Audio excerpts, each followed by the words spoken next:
Hello, I'm Jeff Rivers. Welcome to today's edition of Longview Logic, where we seek to tell short stories about business that esteem people and help companies grow for the long term. Longview Logic is a service of Longview Business Partners. If you'd like to share some thoughts about today's installment or would like to visit about it, contact us at comments@longviewbusinesspartners.com. Today, we're going to visit about keeping our eyes on the balance between interest expense related to inventory and healthy inventory levels, which support customer satisfaction, not to mention inflation.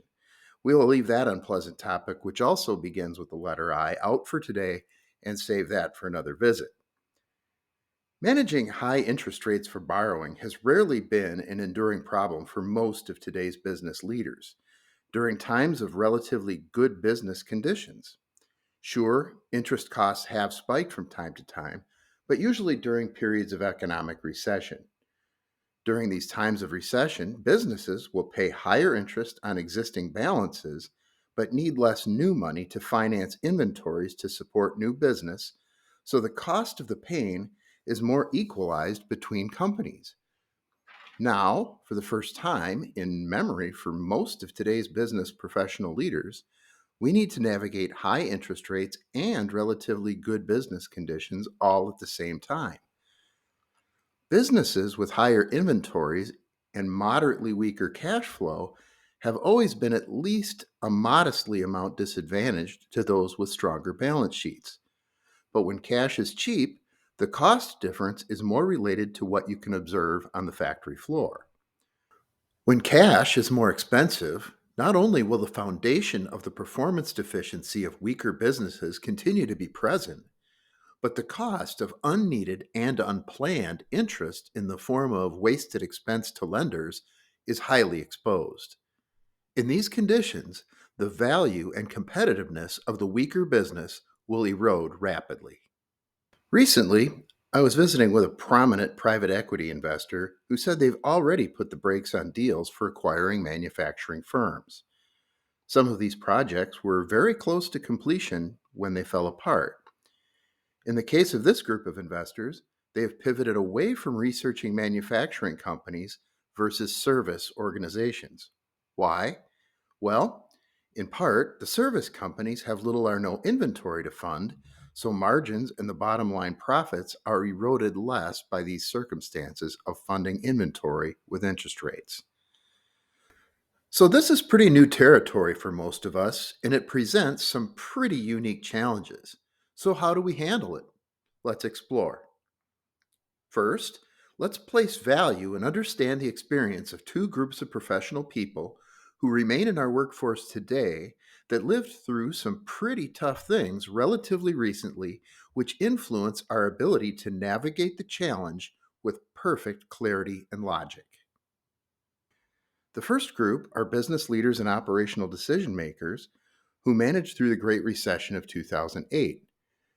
Many of these people lost their careers at the time and are very influenced by the pain that resulted. This group as a whole enjoyed pretty good business conditions leading up to what was known as the dot-com, banking, and or real estate bubble burst. In a very short span of time, as little as 10 to 12 weeks for these people, orders and shipments stopped with little warning and with awful forward-looking prospects for recovery. The economy quickly became horrible, and while companies had high manufacturing inventories, interest rates did spike with the need for banks to cover the cost of many bad loans. Businesses failed, and the cost of that high inventory no doubt had much to do with those failures for owners that could not borrow more to cover it.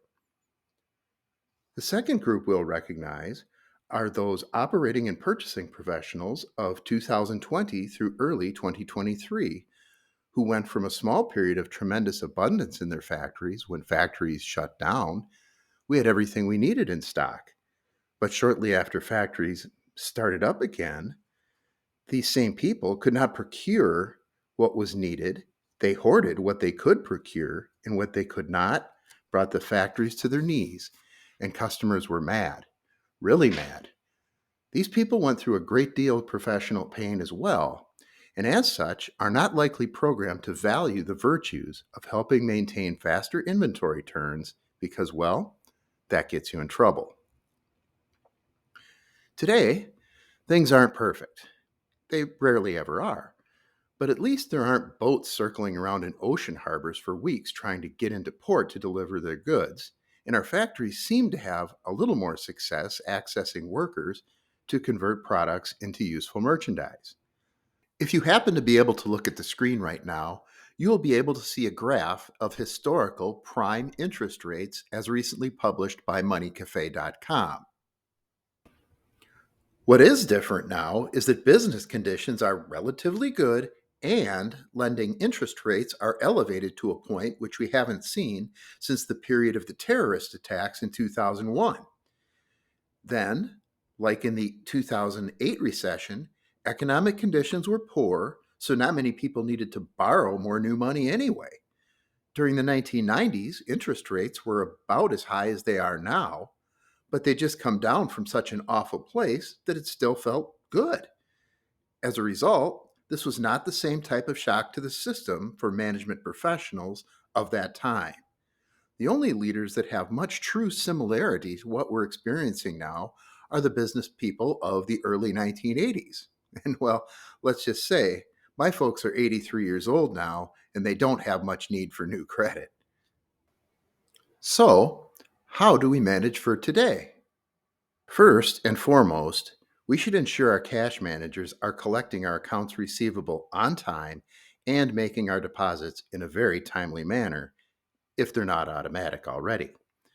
Getting paid on time is not an entitlement, but part of the completion of a strong business relationship. Then, promptly paying down any credit lines as quickly as possible is essential. Leaving idle cash in a poor interest bearing account is simply philanthropy for your banker. You may need to go in and out of your credit line more often, but the money saved is meaningful. Next, and this may seem counterintuitively, maintain your accounts receivable in a reasonably timely manner. In an environment where others may begin stretching suppliers to the point of pain, your company may enjoy the cost savings of receiving better priority service than those who don't pay their bills. We should negotiate firmly with our suppliers on terms, but after that, we should keep up our end of the deal. This topic will probably be worth a podcast of its own someday soon. After ensuring these business fundamentals, we should remind ourselves that truly healthy lean manufacturing or lean operations are not old words or concepts that should be set aside. Some lean operations naysayers who treat lean concepts as simply beating down inventory or minimizing the value of people really felt like they had their ideal "see, I told you so" moment for a while during the pandemic supply crisis. In fact, few, if any, companies had exactly what they needed to operate properly, and not getting people for a price that companies could afford was, well, near universal. So, arguably, those who practice lean in a truly healthy sense were more likely to survive. Others who did not have a healthy lean culture needed to file for protection or go out of business.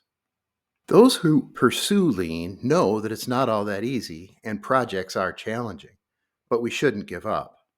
Managing WIP and finished goods requires as much positive energy and cross functional collaboration as other important matters such as safety.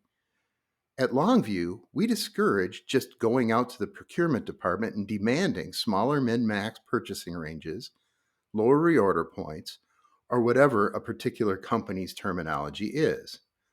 While we do encourage positive and direct supplier management in terms of batch size and quality levels, we also believe that lowering total inventories may start in our own operation, not always reinforcing the notion that inventory management begins with our suppliers. Companies should be strategic about plans which are cross functional and address the real matters that cause protective inventory and slower product flow. For example, if we have scrap and rework piles of products in our factory, all of the behaviors and decisions we make every day will quietly support a culture of we need to make extra so we end up with enough, not to mention the extra labor cost that goes along with these thoughts. Another vital place to go to work is excellence in maintenance.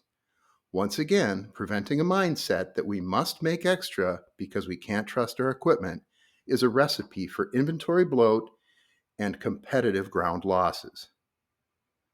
Beginning to realize that smaller, higher velocity inventories, which ultimately bear more affordable interest costs, are the result of other great things we do in our company. When products flow better, teamwork and safety are enhanced, and we retain better employee associates. Well, more to come on this and related topics, but that's our Longview logic for today.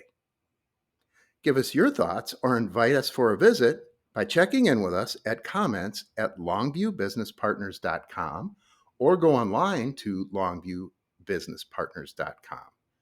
Longview Logic is a service of Longview Business Partners. Thanks for listening, and we'll be back soon.